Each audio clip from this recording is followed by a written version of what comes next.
देखिए आज की क्लास में हम चैप्टर नंबर 20 बी एक्सरसाइज के क्वेश्चन नंबर अगर पॉसिबल हुआ तो जितने आपके सामने दिख रहे हैं मैं वो सारे लिखूंगा। 5, 7, 9, 11, 12, 13। ठीक है। देखिए क्या होता है ना, मैं आपको पहले तो इस क्वेश्चन को कराने से पहले एक बहुत सिंपल सी बात बता दूं। बहुत सारे पेरेंट्स ऐसे मुझे मिल रहे हैं इस वक्त, सर बच्चे का ना फ़ोन छुड़ा दो, बच्चा पता नहीं फ़ोन की वजह से ही मार्क्स नहीं ला पा रहा। फिर मन में आता है आपने तो दिलाया है, मन में रखता हूँ पर ये बात जान के उनके फेस पे नहीं बोलता। पर मैं बस ये कहता हूँ हिल नहीं सकते सर, हम पे ही चिल्लाता है ये तो फिर। और फिर यही कहता है कि स्कूल का काम है, ट्यूशन वाले सर भेज रहे हैं। फिर मन में आता है अच्छा ऐसा भी कुछ होता है क्या। तो पॉइंट क्या है, देखो एक चीज़ समझना, जिस तरीके की आज आप पढ़ाई करोगे उसी तरीके का आपका रिजल्ट बनने वाला है। यानी इस लाइन को आप इस तरीके से समझिएगा, अगर आप किसी खेत में बीज सेब का बो रहे हो तो आम का पेड़ नहीं बन सकता। यानी अगर आप पढ़ाई कर रहे हो ABCD तो आप ऐसे अनार आ से आम नहीं लिख के आओगे। यानी इन बातों को समझ पा रहे हो। तो अगर आप पेपर से पहले खिचड़ी पका के माइंड में लेके जाओगे तो उसका मतलब ये बिल्कुल भी नहीं है कि आप वहाँ पे वो शाही पनीर या मखनी दाल की बात कर लोगे। अब नहीं समझे।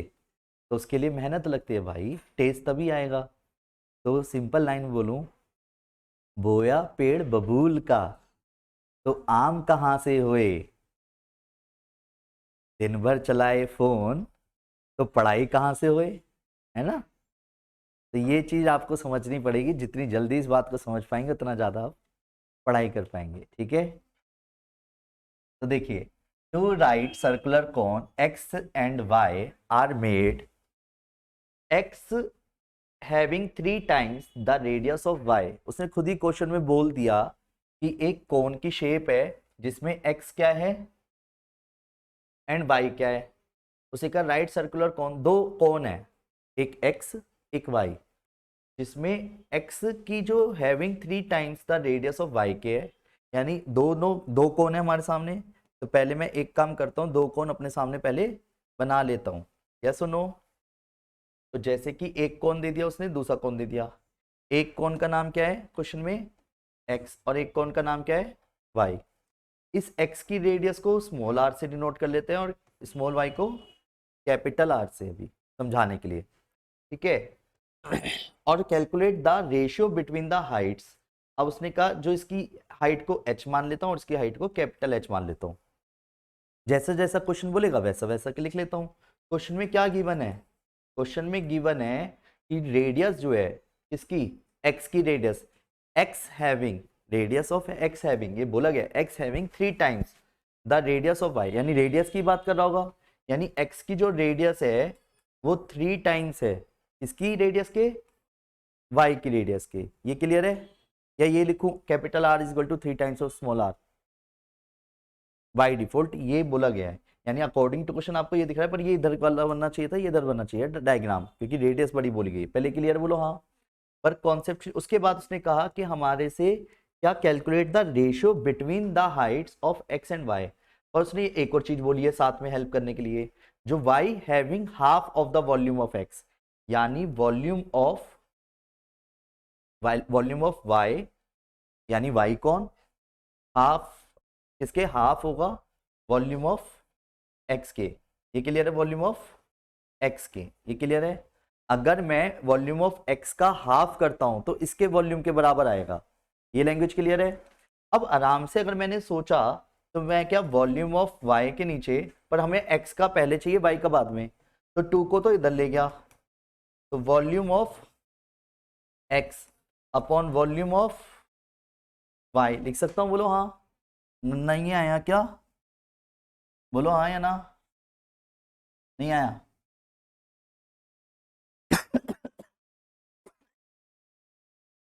तो 2 is equal to volume of X क्या होगा, 1/3 पाई, एक्स को मैंने स्मॉल आर से डिनोट करा है, तो small X small R small H, और 1/3 pi capital R square capital H. हमें हाइट का रिलेशन चाहिए तो वो अपना आप आ जाएगा। 1/3 से 1/3 कट गया, पाई से पाई। क्वेश्चन में हमें पता था कि ये टेंशन दे रहा है कौन, आर, तो स्मॉल आर को या तो कैपिटल आर की टर्म्स में लिख दो या आर को कैपिटल स्मॉल आर में। तो मैं स्मॉल आर की वैल्यू क्या लिख सकता हूँ, 3r का स्क्वायर लिख दो इसे, h के h ऐसे रहने दो, और यहाँ पे कैपिटल R स्क्वायर, और यहाँ पे क्या गया कैपिटल H। तो 2/1 9r स्क्वायर, और ये स्मॉल h। जो चीज हमें नहीं चाहिए थी वो अपने आप कट गई। क्लियर है, ये 9 इधर चला गया, तो 2/9 इज इक्वल टू क्या आ गया, small h upon capital H। तो हाइट्स का जो रेशियो है वो क्या है, 2:9। आंसर यही है। तो क्यों, क्योंकि लैंग्वेज हमने आराम से पढ़ी इसलिए तसल्ली से कर पाए। जहां आप एक्स्ट्रा ऑर्डिनरी करेंगे कि बराबर में फोन रखा हुआ है, नोटिफिकेशन आई और क्वेश्चन करते करते उसे देखने लग गए, तो नेचुरल सी बात है इससे रिजल्ट तो नहीं बनेगा। बुरा लग रहा होगा कुछ जनों को जो यहाँ पे मेरे को देख रहे हैं, ठीक है, पर बहुत क्लियर है ये चीज। ध्रुव जो IIM रोहतक में अभी, ध्रुव भैया ने बहुत सीधी बात बोली थी कि मैं अपने फोन को साइलेंट मोड पे रखता था पर नोटिफिकेशन 3 जनों की ऑन कर देता था, एक अपने गुरुजन की, और अपने पापा की, और अपने किसी फ्रेंड की जो एक सिंगल जो ज़्यादातर उससे बात कर लेता था अकॉर्डिंग टू टाइम, पढ़ाई से रिलेटेड। बाकी सबकी ऑफ रखता था। कॉलर ट्यून भी अलग कर रखी थी, जिससे कि पता चल जाए अगर आती भी है तो कॉल किसका आ रहा है कॉल उस टाइम पे। ये भी स्मार्टली वर्क करा है उसने अपनी पढ़ाई के टाइम पे। तो इसका मतलब एक चीज़ तो क्लियर है कि जब आप अपने रिजल्ट को बनाना चाहते हैं तो आपके उस रिजल्ट में बनाते समय जो दुविधाएं, जो प्रॉब्लम्स आपके सामने आने वाली हैं, उसको आप कैसे फेस कर रहे हैं ये मैटर कर रहा है। अब आप उसे अपने प्रॉब्लम्स को आने दे रहे हैं, अपने इंटरफेयर करने दे रहे हैं, आपकी टेंशन है, और नहीं करने दे रहे हैं तो उसकी भी स्ट्रेटेजी आप अपना सकते हैं। फोन सबसे पहला एग्जांपल है कि आपके लिए वो एक प्रॉब्लम है, पर वो आपकी लाइफ में बार बार इंटरफेयर कर रहा है। किस तरीके से कर रहा है, क्योंकि आप होने दे रहे हैं। सपोज अगर मेरी लाइफ में मेरी कोई गर्लफ्रेंड बनना चाहती है तो वो मेरे ऊपर है कि मैं उसे बनने दूंगा या नहीं। नहीं समझे भैया, अगर मैंने सीधा बोला मेरी वाइफ है, देख समझा, अगर तो वो क्या कहेगी, अच्छा अच्छा ओके। और अगर मैं कहूँगा अरे वेला घूमता हूँ, अरे बिल्कुल, तो नेचुरल बात है, अपोजिट हो गया ना मामला। तो ये आपके हाथ में है। अब आपको क्या हो रहा है, मुझे अच्छा लग रहा है फोन चलाना, तो वो आपकी लाइफ में एंटर कर रहा है फोन। और जहां आपने अपने मन में ये कह दिया मुझे फोन अभी यूज नहीं करना, क्योंकि वो भी एक नशा है, और उस नशे की लत लगना और ना लगना ये सब आप पे डिपेंड कर रहा है। कि कहने की बातें हैं कि मेरे से पढ़ाई नहीं होती, ये नहीं होता, ना ना ऐसा कुछ, ये सब आप सोच रहे हो, कोई और नहीं बता रहा, ये सब आपकी थिंकिंग है। सब कुछ यहाँ से है। मैंने आपको एक दिन आराम से बताया था, सारा जो नेचर है ना, हमारा पूरा ब्रह्मांड, वो लिंक है आपस में। सबसे अच्छी बात ये है वो सब कुछ लिंक है। जब पिछले पुराने जमाने में ऐसे आंखें बंद करके मन से मन में बातें कर लिया करते थे, और होता भी है। कभी कभी क्या होता है, मैं क्या बोलने वाला हूँ किसी के मन में पहले ही पता चल जाता है, क्योंकि कभी कभी वो तार जुड़ जाते, कभी कभी नहीं। एक होता है कि अरे यही बोलने वाला था, यही गाना मेरे मन में चल रहा था, क्यों, क्योंकि उसके तार उस टाइम जुड़े हुए थे। तो ये तार पहले बहुत तरीके से जोड़े जाते थे। जैसे इस वक्त क्या होता है कि हम फोन जब यूज करते हैं तो वो जान के नंबर जब डायल करते हैं तो फ्रीक्वेंसी उसकी पहले पहुंचती है सैटेलाइट तक, वो फ्रीक्वेंसी फिर उसके दूसरे फोन तक पहुंची, तो वो दिख तो नहीं रही ना। ऐसे हमारे मन से निकली हुई जो फ्रीक्वेंसी होती है वो दूसरे के मन तक जा सकती है, पर ये डिपेंड करता है कि आप अपनी फ्रीक्वेंसी जो मन की है वो किस तरीके से चला रहे हो। और इसका कंट्रोल अपने पूरे दिन भर में 65,000 से ज्यादा विचार आने में कैसे पॉसिबल है। हर, अब आप समझो 65,000 विचार एक सेकंड या एक मिनट समथिंग है जो कैलकुलेशन की जाती है, ये एक दिन में नहीं है, सॉरी, एक मिनट या उसमें है, इतने विचार हमारे मन में तुरंत आ रहे होते हैं, इधर बोला इधर सोचेंगे, इधर बोला इधर, वो सब कुछ डोलता रहता है। उस पर अगर आपने नियंत्रण कर लिया तो आप सटीक लाइक वो उस पर जा पाएंगे। तो अब ये डिपेंड आप पे करता है कि आप इसको किस तरीके से देख रहे हैं। नहीं समझे, रोकना ना रोकना सब आपके हाथ में। एक नशे की लत है तो उसे आप ही दूर करेंगे, कोई और नहीं करेगा, ठीक है। ऐसे कर तो पेरेंट्स सकते हैं दो चार रैपट लगा के, पर पॉइंट क्या है ना कि आजकल के बच्चे वो मानते नहीं ना। पेरेंट्स भी ये सोचते हैं कि क्या मारे, बचपन से मारा नहीं अब क्या मारे, क्योंकि वो तो बच्चे आजकल कैसे, मैं तो घर छोड़ के चले आऊँगा, मैं तो ये कर लूँगा वो कर लूँगा, ऐसे में तो दो और मारने चाहिए। पर पॉइंट क्या है कि उनकी नेचर ऐसी बन चुकी है पेरेंट्स की कि वो भी बेचारे कुछ नहीं कर सकते, हाथ बंद गए उनके।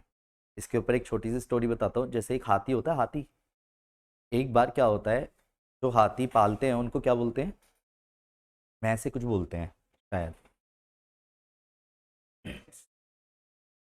नहीं नहीं नहीं, समथिंग जो भी है। तो क्या होता है, एक बार एक जना हाथी को लेके आता है, छोटा सा होता है बच्चा जैसे होता है एक तरह से, और उसको एक छोटी सी रस्सी से बांध देता है। तब जो हाथी होता है वो इतना होता है कि वो उस रस्सी को तोड़ नहीं पाता। पर क्या होता है, अब उसके मन में ना एक बात बैठ जाती है कि मैं इस रस्सी को अब तोड़ नहीं पा रहा, तो वो थक जाता है, फिर ऐसे 3-4 दिन कोशिश करके फिर रुक जाता है। अब क्या होता है, हाथी धीरे धीरे बड़ा होता जा रहा है, पर उस हाथी की अब जो कोशिशें है ना उस रस्सी को तोड़ने में, वो बंद हो चुकी। अब उसके मन में ये बात बैठ चुकी बचपन से कि मैं इस रस्सी को तोड़ नहीं सकता, और जब वो इतना बलशाली है कि उस जैसी हजारों रस्सियों को वो तोड़ सकता है एक बार में, पर वो तोड़ेगा ही नहीं। क्यों? क्योंकि उसके मन में आ चुकी है बात कि वो उस रस्सी को तोड़ नहीं सकता। पर अगर कोई कान में उसके चुपके से कह दे, सुन हाथी, तू ये रस्सी तोड़ सकता है, तो क्या उसे मिनट लगेगा? क्या उसको सेकंड लगेगा? तो नैनो सेकंड में उस रस्सी को तोड़ के आगे बढ़ जाएगा। पर कभी कभी क्या होता है, हमें अपने आप को ये याद दिलाना पड़ता है कि समय रहते हमें जो चीज़ अचीव करनी है वो हम कर सकते हैं, पर ये बताने वाला कोई मिलता नहीं और हम अपने आप से कह नहीं सकते। बचपन से अगर आपके मार्क्स कम आए हैं तो आप हो सकता है ये मान चुके हैं कि आपके बचपन से मार्क्स कम आ रहे हैं, पर हो सकता है उस टाइम आपने स्टडी नहीं करी, आप छोटे हाथी थे उस टाइम। पर अब आप धीरे धीरे बड़े होते जा रहे हो, अब आप उस जैसी बड़ी कैलकुलेशन को इजीली कर सकते हो जो आपको पहले बड़ी लगती थी, अब वो छोटी हैं। पहले 2+3 भी हार्ड लगता था, अब 2+3 5 है तो सेकंडों में पता है, क्योंकि मल्टीपल ऑफ टाइम्स उसकी प्रैक्टिस कर चुके हो आप। नहीं समझे? तब ये आपके ऊपर है, आप छोटे हाथी हो या बड़े हाथी हो। नहीं समझे? इंसान है तो इंसान बड़े हो रहे हैं, ऐसे समझ लो, क्योंकि हमारे माइंडसेट के साथ ये बचपन से भी किया जाता है। यही होता है, जैसी जैसी ग्रूमिंग होती है ना वैसे वैसे ही बच्चा ग्रो करता है, और हमारे 5 जने जो आसपास के होते हैं उन्हीं से ही हम ग्रूम करते हैं। ये सच है। ऐसा कहा जाता है साइंस की लैंग्वेज में कि हमारा जो एनवायरनमेंट होता है वो 5 जनों से मिलके बनता है, मतलब जिनसे हम ज़्यादातर लिंक होते हैं, उन्हीं की नेचर हमारी अंदर डेवलप होती है। मतलब जो चीज़ आपको बताई जाएगी आप वैसा ही सीखेंगे, कॉमन सी बात है। अब एक नेचुरल बात है, अगर जैपनीज अभी तक आपने सामने देखी नहीं तो जैपनीज कैसे बोल दोगे जब सुनते ही हिंदी और इंग्लिश आए हैं तो। नहीं समझे? ये अंतर है, डिफरेंस। इसका मतलब ये थोड़ी जैपनीज बोली नहीं जाती। नहीं समझे? अगर तुम इनोवेटिव आइडिया नहीं ले रहे तो इसका मतलब ये थोड़ी कि कोई और इनोवेटिव आइडिया नहीं ले रहा। तो ये डिपेंड करता है, हर कोई थोड़ी ना करोड़पति बन जाएगा। रेडी? जैसे कि अब अगले क्वेश्चन पे आते हैं। देयर आर टू कॉन्स, कौन वाले कौन नहीं, कॉन्स अकॉर्डिंग टू क्वेश्चन। उसने कहा देयर आर टू कॉन्स, तो मैंने भी 2 कॉन्स बना लिए। फिर क्वेश्चन में क्या बोला गया है कॉन्स में?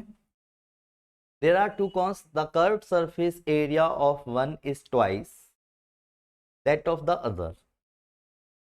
उसने क्या बोला? कर्व्ड सरफेस एरिया, यानी इसका जो कर्व्ड सरफेस एरिया है वो उसके कंपैरिजन में ट्वाइस है। तो ठीक है, इसको curved surface area CSA1, curved surface area CS2 ऐसे लिख दूं। तो according to question curved surface area 1 जो है वो 2 टाइम्स है किसके? Curved surface area of second के। शॉर्ट में लिखा है भी मैंने। तो इसकी अपनी एक हाइट होगी, इसकी अपनी एक रेडियस होगी, इसकी भी अपनी एक हाइट होगी, इसकी अपनी एक रेडियस होगी। यस और नो? इसकी अपनी एक स्लैंट हाइट होगी, इसकी भी अपनी एक स्लैंट हाइट होगी। तो इसका मतलब अकॉर्डिंग टू क्वेश्चन वो क्या कह रहा है? Pi R L, small pi R L is equal to 2 times of small pi capital R L है। Third surface area of cone का यही होता है, जिसमें पाई से पाई तो कट गया, R L is equal to 2 times of capital R L. अब कुछ तो साथ में सपोर्ट दे, देखते हैं क्या देता है। उसने आगे बोला the slant height of the latter is twice that the former. Same उसी पैटर्न पे जो हाइट है किसकी? पहले वाले की स्लैंट हाइट यानी small L1, according to question ही गिवन है स्मॉल L1 वो 2 टाइम्स है इसके, ऑफ कोर्स L2 के, L के कैपिटल L के। L1 लिखने जो होती नहीं, एक L नाम दे रखा है मैंने, तो यानी इस वाली चीज का मैं यूज कर सकता हूँ यहाँ पे। अब मुझे क्या चाहिए? मुझे रेशियो ऑफ रेडियाई चाहिए, तो कोई बात नहीं, पहले रेशियो ऑफ रेडियाई चाहिए, वो रेशियो ही निकलेगा जब L से L कट जाएगा। तो आर की L की जगह क्या रख दिया मैंने? 2 कैपिटल L, तो 2 कैपिटल आर एल। यार ये तो रेशियो ही 1:1 आ गया। क्या आंसर दे रखा है? 4 दे रखा है। तो यहाँ पे कुछ गलती हुई है। The slant height of the latter is twice that the former. मतलब एक मिनट शायद हाँ यहाँ पे एक गलती लैंग्वेज की हो रही है, आप उस लैंग्वेज को समझने की कोशिश कीजिए। Height of the latter, latter मतलब बाद में, और फॉर्मर मतलब कंफर्म है, तो इसका मतलब जो बाद वाली स्लैंट हाइट है वो दुगनी है, यानी capital L is equal to 2 times of small L है। नहीं आया समझ? लिख के दिखाऊं, सर्च करूं? नहीं नहीं, कैसी बात कर दी। LATTER is twice of the farmer.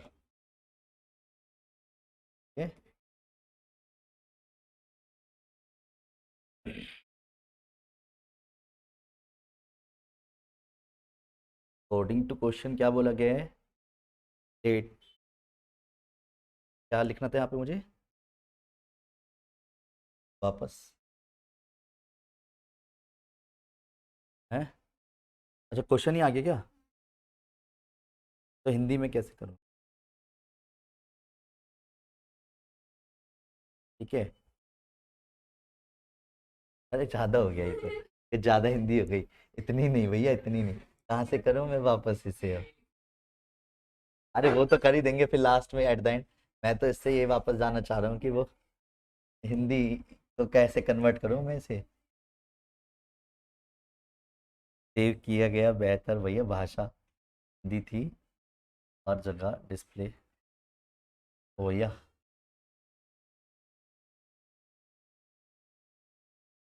अभी तो ठीक है, मैंने ये स्पेलिंग सही से नहीं लिखी।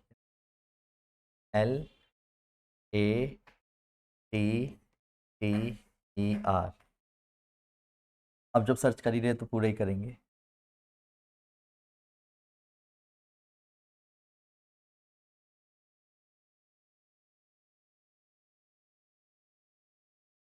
नहीं है, बाद वाला पूर्व से 2 गुना है, ठीक है ना हिंदी।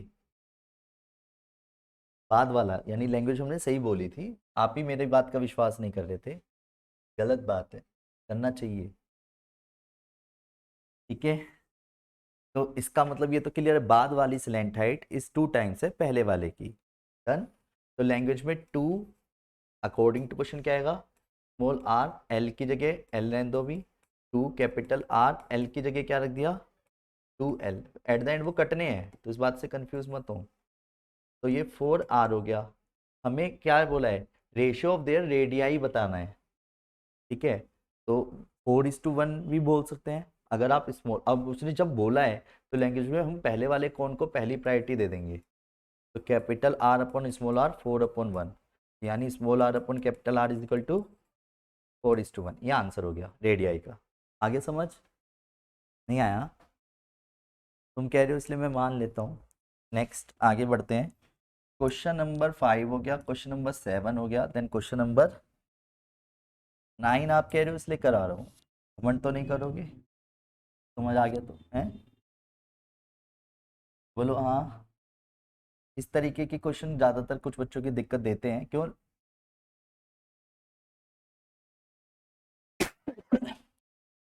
ध्यान दीजिएगा, क्वेश्चन नंबर 9, इसमें छोटा सा पार्ट एक्स्ट्रा हो रहा है, ये भी ध्यान से देख लीजिएगा। हम्म।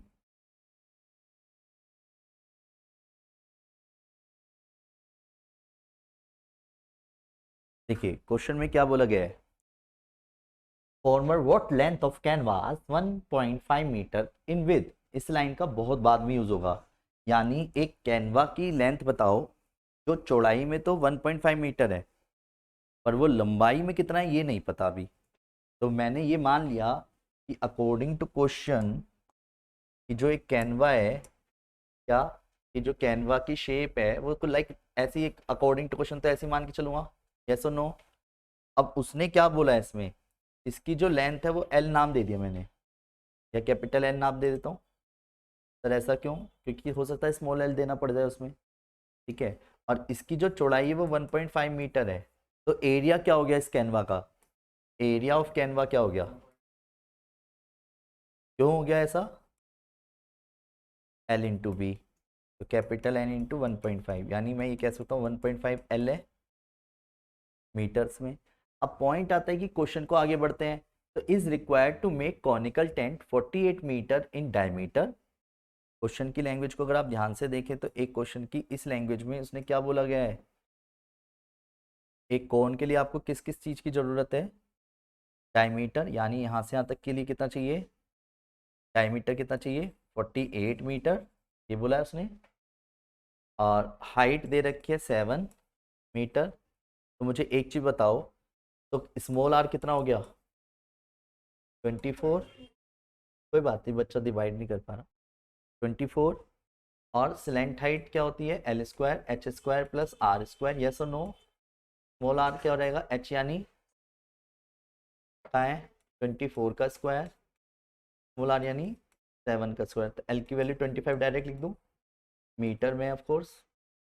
अब जरूरत पड़ेगी तो देखी जाएगी, मैंने निकाल दिया ऐसी। पर वेट, क्वेश्चन पढ़ते हैं। Given that 10% of the canvas is used in folds and stitching all stitchings. किसका 10%, 10% ऑफ कैनवा का, कैनवा का जो 10% है वो इसी के फोल्ड करके स्टिचिंग में हेल्प हो गया लास्ट में। जैसे होता है ना, मान लो जैसे टेलर क्या काम करता है कि कुछ कपड़ा और काट के और चीजें बनाता है, चाहे जेब बना रहा हो, चाहे उसको स्टिच करने के लिए किसी अदर चीजों में यूज कर रहा हो, है ना।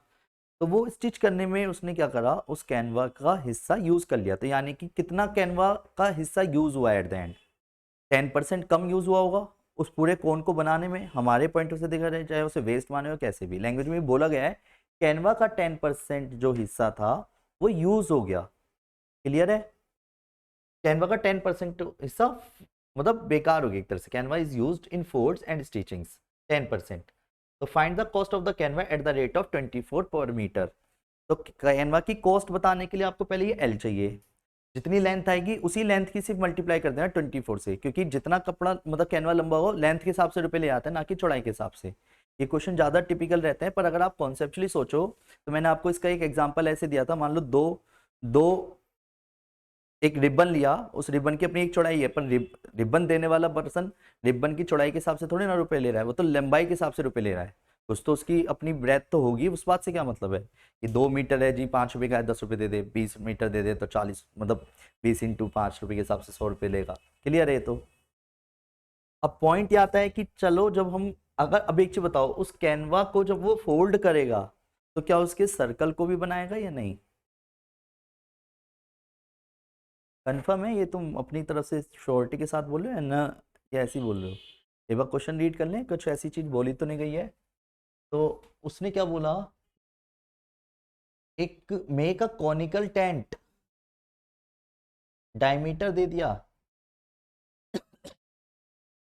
जी। अब यही एक क्वेश्चन अटक रहा है, बोलो सर्कल बनाएगा नहीं बनाएगा उसका, नहीं, क्योंकि जब टेंट वर्ड यूज किया है तो नीचे का जो सर्कल है उससे क्या मतलब है। अगर मान लो आपको एक टेंट में रहना है, कौन की शेप में आपने टेंट बनाया, तो बिछाई भी बनाओगे क्या उसमें जमीन पे, वो अलग चीज हो गई यार, नहीं आया समझ। तो कर्व्ड सरफेस एरिया क्या होता है पाई आर एल, ये तो हम भी निकाल सकते हैं 22/7। आर कितना है और एल हमने निकाल ही लिया, कितना 25। नहीं आया समझ। अब एक मिनट, नहीं आया ना।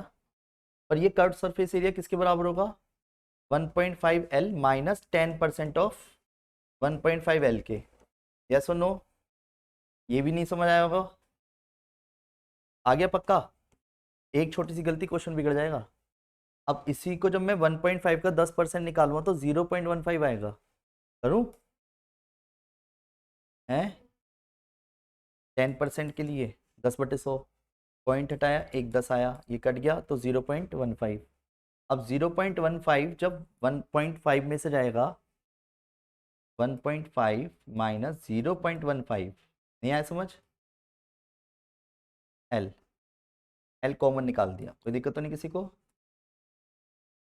तो अब ये जो कैलकुलेशन आएगी ना सारी, capital L is equal to 22 × 25 × 24/7 into में ये जो माइनस करके आएगा 1.35, 1.35 जो आया 100 के साथ। तो कैलकुलेशन करके अब जो भी आएगा वो एट द एंड क्या कहलाएगा, कैपिटल एल कहलाएगा।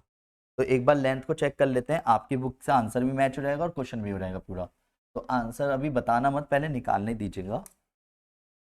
तो कहाँ उसने given that 10% of the canvas is used, हाँ तो कैनवा का ही बोला था इसने। कहाँ है कैलकुलेटर, ये रहा। आ जाओ बेटा साइड आ जाओ, तो आराम से कैलकुलेट कर।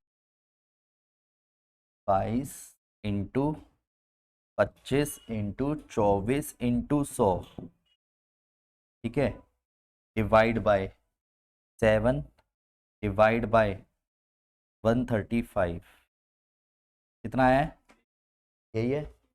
अब बता इतनी कैलकुलेशन कहाँ से कर लें। अब वो मन में आता है कि हम सही कर रहे हैं गलत कर रहे हैं, यही डाउट में आता है। 1396.82। अब ये तो लेंथ है, अगर मुझे क्वेश्चन में कॉस्ट बतानी है, कॉस्ट ऑफ कैनवा बतानी है, तो बस एक क्वेश्चन में कभी कभी कई बच्चों को लगता है एरिया के हिसाब से होगा, भाई उसने बोला ही नहीं एरिया के हिसाब से, वो तो लेंथ के हिसाब से रुपए देगा। तो कितने कितने रुपए का था, 24 रुपये पर मीटर था, और ये मीटर में लेंथ आई है, तो 1396.82। तो जब आप इसी की कैलकुलेशन कर दोगे इंटू 24, तो एट द एंड आंसर कितना आया, उसके कितने रुपए लगे, 33,523 रुपये .80। नहीं आया समझ, ये क्लियर है क्या करा है मैंने, बोलो हाँ, समझ आ गया पक्का। नोट्स बना लेना बहुत अच्छे से, इतने प्यार से नहीं पढ़ाता मैं कभी किसी को, वो तो आज कुछ बच्चे आए नहीं है इसलिए अच्छे से पढ़ा रहा हूँ, ठीक है। कोई बात नहीं, मैं तुम्हें ही बोल रहा हूँ जो तुम देख रहे हो, ठीक है, करें स्टार्ट। नेक्स्ट अगले पे आते हैं। 9th के बाद आपने 11th बोला था, क्योंकि आपने ऑड फिगर उठानी शुरू कर दी थी सीधा सीधा। जाना है क्या आपको, है जी, किसी को जाना है क्या। जब क्वेश्चन में बोल दिया जाता है ना कि पाई की वैल्यू ये लीजिए, तो आपकी मजबूरी है वही लेना है, तब आप जिद पे मत करना, नहीं नहीं सर मैंने ये ले ली थी, होती नहीं है क्या। अब मैं क्या बोलूँ, होती नहीं, अब क्वेश्चन क्या पूछा, होती नहीं है क्या, मैं कहूँगा हाँ, तो फिर अब तो फिर क्या, जब मैं ये बोल रहा हूँ साथ में क्वेश्चन में जो मेंशन किया है उसी के अकॉर्डिंग चलोगे, तो आप अपनी जिद क्यों उड़ा रहे हो, नहीं समझे। तो आजकल के बच्चे भी ना, देखिए the total surface area of right circular कोन, तो पहले एक कोन की बात करते हैं। इतना प्रॉपर कोन वैसे मैं बनाता नहीं हूँ, आप सब अपने इसलिए बना रहा हूँ, घमंड तो नहीं करोगे, आ जाए तो बता देना। स्लैंट हाइट, यानी यहाँ से यहाँ तक की स्लैंट हाइट दे रखी है 13, और राइट सर्कुलर कोन का total surface area, total surface area ही आपको गिवन दे दिया 90 पाई सेंटीमीटर स्क्वायर, यानी क्वेश्चन में आपको pi R L plus pi R square ही गिवन दे दिया है 90 पाई, यानी आपको पाई आर जब कॉमन निकालते आर प्लस एल लिखते, तो आपको 90 पाई के बराबर लिखते। आपको तो एल भी उसने दे ही रखा है, pi R, are plus L कितना है 13, नहीं आ रहा होगा ना समझ, पाई से तो पाई कट रहा है तो काट दो, क्यों टेंशन ले रहे हो। Are square plus 13r minus के 90, ये तो क्वेश्चन भी पूरा नहीं पड़ा है ना, कोई नहीं, तो ये कितना रहेगा, अरे आप तो बहुत शार्प हो, ये क्लियर है बोलो हाँ। तो आर कॉमन निकाला, आर प्लस 18 हो गया, माइनस के 5 कॉमन निकाला, आर प्लस 18 हो गया, is equal to 0। R plus 18 पूरे में से कॉमन निकाला, तो R minus 5 is equal to 0। तो रेडियस कभी नेगेटिव नहीं होती, इसलिए नेग्लेक्ट हो जाएगी, ठीक है। तो आर की वैल्यू 5, आगे सेंटीमीटर लिखना मजबूरी है आपकी, ये 5 आ गया। अब वो क्या चाहता है, कह रहा है रेडियस निकाल, निकाल दी भाई तो इसे पूछने से पहले, फिर कह रहा है वॉल्यूम बताओ, तो ठीक है वॉल्यूम भी बता देंगे। तो वॉल्यूम क्या होता है, 1/3 पाई आर स्क्वायर एच, तो 1/3 पाई यानी 3.14 मेरी रखना मजबूरी है अब, 5 × 5, और हाइट हमें नहीं पता थी। तो एक चीज बताओ, जब आपने यहाँ से यहाँ तक 5 निकाल दिया, तो हाइट निकालने के लिए आप क्या करोगे, L square minus R square करके रूट कर दोगे, तो जो कि कितना आएगा आपने आप ही बताया थी, तो कैलकुलेशन कई बार कर चुके, 12 आएगा, यस और नो। तो 12 यहाँ रख दिया, तो कैलकुलेशन अब करूँ या कर लोगे, हैं दीदी, अच्छा कहाँ कट रहा सब कुछ, 3 × 4 = 12, 3.1, हाँ ये 100 हो गया, तो देखा ऐसे ही कर देता हूँ मैं कैलकुलेशन, सेंटीमीटर क्यूब, नहीं आया समझ, नहीं आया, बोलो हाँ, इट्स ओके, थैंक्स मत बोलो। अगले क्वेश्चन को देखो सी, क्वेश्चन नंबर 12। अब वासु भैया के क्वेश्चन पे आ गए हूँ, वासु भैया क्वेश्चन पे आ गए, क्या कह रहे हो, भरोसा नहीं था यहाँ तक आ जाएंगे। कल करे सो आज कर, आज करे सो अब, पल में पिल्ले होएगी, बहुरी करेगो कब। नहीं समझे इसका मतलब? पर दिक्कत क्या है कि आजकल के बच्चे जो है ना ज्यादातर टालने लगते हैं काम को। अभी आप देखो, टालना है तो टालते रहो, कोई रोक थोड़ी ना लाए। The area of the base of conical solid is 38.5 centimetre, यानी क्वेश्चन में पाई आर स्क्वायर दिया है, क्योंकि एक एरिया कोन के बेस का, हालांकि मैं डायग्राम बना के तो ऐसे बताता नहीं हूँ किसी को, बस आप सब अपने उसके बता रहा हूँ कि क्वेश्चन में जो ये बेस का एरिया है ना ये सारा, यानी वो तो सर्कल का एरिया हो गया, तो एरिया ऑफ सर्कल क्या होता है, पाई आर स्क्वायर। तो ये हमें क्वेश्चन में गिवन है क्या, 138.5 सेंटीमीटर स्क्वायर, और वॉल्यूम भी गिवन है। तो भाई ये तो बहुत ही बच्चों वाला क्वेश्चन हो गया। क्यों? क्योंकि हमें सिर्फ कर्व सरफेस एरिया चाहिए, पाई आर एल, तो एट द एंड हमें आर चाहिए और एल चाहिए। तो बेइज्जती से मत करा करो। अरे नहीं, सीधा सीधा क्वेश्चन है ना ये रहा, R square is equal to 38.5 upon pi लिख दे, ठीक है। और आर कर्व सरफेस एरिया में आर चाहिए ना, तो आर की वैल्यू पूरी निकालना क्यों मजबूरी है, क्योंकि इसमें 1/3 पाई आर स्क्वायर एच है, 154। तो एक काम कर, पाई आर स्क्वायर की वैल्यू तो डायरेक्ट डाल दो, 38.5। नहीं आया समझ? तो एच की वैल्यू भी आ जाएगी 154 इंटू 3 अपॉन 38.5। एच की वैल्यू आ गई कितनी, और आर की वैल्यू भी आ जाएगी, जब आप इसकी वैल्यू कैलकुलेट करोगे 22/7, तो स्क्वायर रूट करके करना है। कर देता हूँ यार, क्या बात कर, तुमने इतना नहीं कर सकते मैं तुम्हारे लिए। 11 दूनी 22, 11 तिये 33, 11 पंजे है ना 7, 3.5 आ गया, क्योंकि ये 3.5 का स्क्वायर हो गया, 7/2 3.5। रेडियस पता है, हाइट भी आ जाएगी, कैसे, 3 1 जा 3, 3 2 जा 6, 3 5 है। कट नहीं रहा तो जबरदस्ती क्यों काट रहे हो? कर लोगे या करूँ? है भैया, पक्का देख ले। अभी एल भी निकालना है। अरे क्या बात कर दी, L square is equal to H square plus R square करके फिर एल निकालना, तब जाके आपको वैल्यू डालनी है, ठीक है। भैया ने कह दिया इसलिए मैं आगे बढ़ रहा हूँ, ना बढ़ता नहीं। ये पीडीएफ मैं आपको शेयर कर दूंगा, ठीक है। क्वेश्चन नंबर 13, सभी ध्यान दीजिएगा। सिंपल सा कॉन्सेप्ट है, कंफ्यूज होने की जरूरत नहीं है। पहले क्वेश्चन पढ़ तो लें। तो क्वेश्चन में बोला गया, a vessel in the form of an inverted cone, inverted मतलब उल्टा है कॉन, कॉन की जो शेप है वो बनानी पड़ेगी अब ना, अच्छी ना बनी, आदत पड़ गई ना। अब बना रहा हूँ दीदी।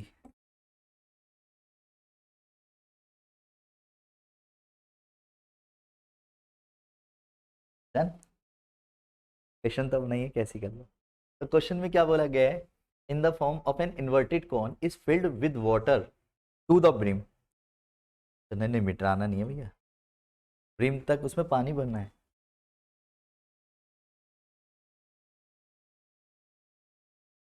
ब्रिम समझ गए, यानी ऊपर तक, याद है।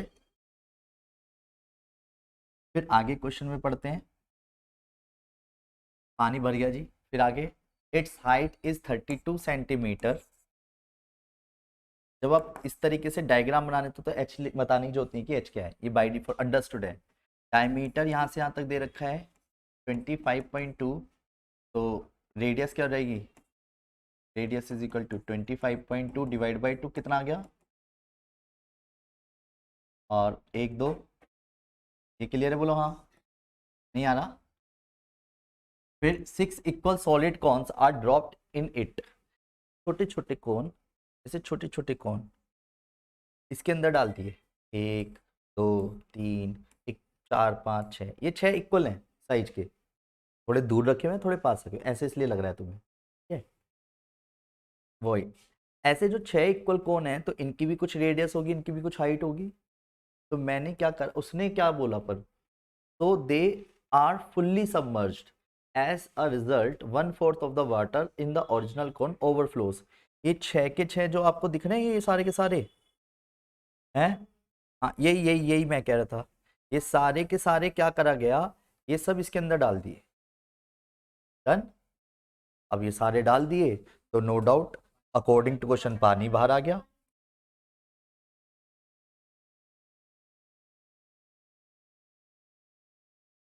ज्यादा बह गया? अरे नहीं, फिर भी बहने तो दो भी। अरे तुम बताओ भैया, यही कलर ठीक है नहीं आया समझ? यस सुनो, नहीं आ रहा क्या? आप अपने इसलिए इतने प्यार से करा रहा हूं। पानी बाहर आ गया, उसे ऐसे सबमर्ज किया। ठीक है, फिर उसके बाद उसने क्या बोला, 1/4 of the in the original cone overflows, 1/4 यानी जो पहला वाला था,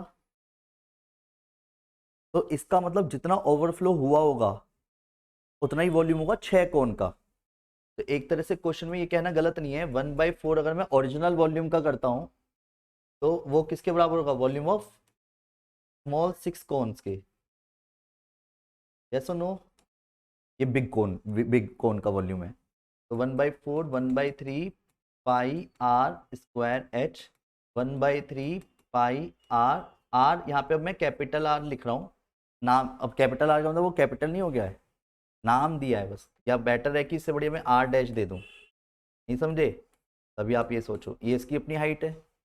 तो कैलकुलेशन में 3 से 3 कट गया, पाई से पाई कट गया, और कुछ तो कट नहीं रहा है। इंटू 6 नहीं करेंगे, वो मैंने टोटली लिख दिया है सीधा। 6 से डिवाइड करूँगा तो इंडिविजुअल आ जाएगा। अभी उसने पूछा क्या है वो पढ़ लेते हैं। वॉल्यूम ऑफ ईच कौन बताना है। तो अगर मैं भैया की बात को पूरा करूं, पहले वॉल्यूम आ गया, फिर 6 से डिवाइड करना ईच कौन के लिए। या तो मैं ईच वर्ड लिखा ही नहीं ना, अभी मैंने टोटल निकाल रहा हूँ। नहीं आया समझ? तो आप एक काम करो, इसमें ये जो मैंने काट पीट करी है ना, वो काट पीट मत करो उसमें। काट पीट ना करने से क्या होगा, मुझे ये चाहिए पूरा। तो इसके लिए मुझे ये सब नाम देने की जरूरत ही नहीं है। सही बात है, क्योंकि वो वॉल्यूम ऑफ क्या आएगा, 6 कॉन्स के बराबर आएगा। Total volume of 6 cons, total volume of 6 cons. Calculation करी जब मैंने, 1/4 इंटू 1/3 इंटू पाई यानी 22/7, और आर भी मुझे पता है क्वेश्चन में 12.6 इंटू 12.6, और एच कितना है 22। कैलकुलेशन कर लेंगे। हाँ 32, सबको यही दिख रहा है। देखो छोटा करता हूँ, दिखाता हूँ। देखो तुम्हें शायद स्पेस की वजह से दिखा, वो 32 ही है। बेटा इधर आओ, 32 है, देखो ध्यान से देखो। तो उसने कहा है वॉल्यूम ऑफ ईच कौन बताना है। तो वॉल्यूम ऑफ ईच कौन बताने के लिए मुझे क्या करना पड़ेगा। वाओ सो कूल, यही मैं कह रहा था सबको कि जो आप देख रहे हो उसी में सेम चीज में ही आपको क्या करना है, डिवाइड बाय 6 करना है। नहीं आया क्या समझ? कैलकुलेटर से कर दो कैलकुलेशन।